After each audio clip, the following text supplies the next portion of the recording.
अस्सलाम वालेकुम फ्रेंड्स, आज हम डिस्कस करने वाले हैं नॉर्मल डॉपलर स्टडी को।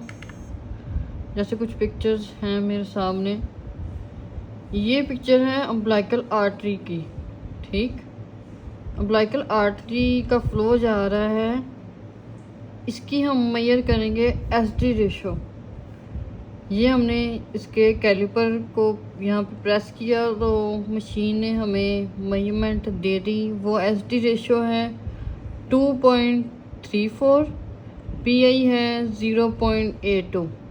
ये बिल्कुल नॉर्मल पैरामीटर्स हैं। इसका बेबी का हार्ट रेट है 144 बीट पर मिनट। ये बिल्कुल नॉर्मल डॉपलर स्टडी है और ये अम्बिलिकल आर्टरी का प्रिंट है।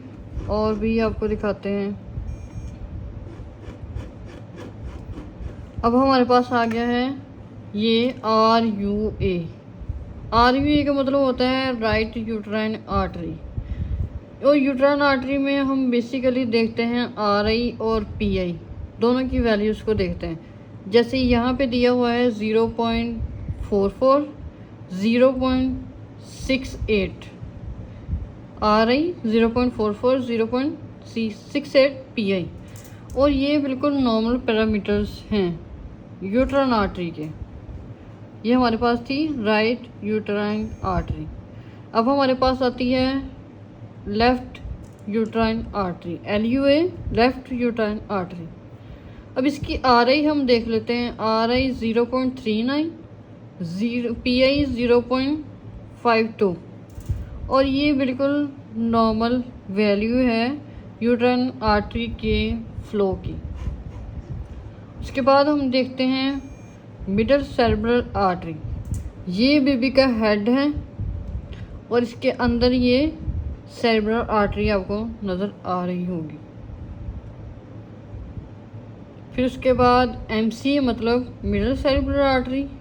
और इसमें हम जस्ट PI को नोट करते हैं फॉर वैसोडाइलेशन, देखने के लिए कि वैसोडाइलेशन है या ब्रेन स्पेयरिंग है या नहीं है।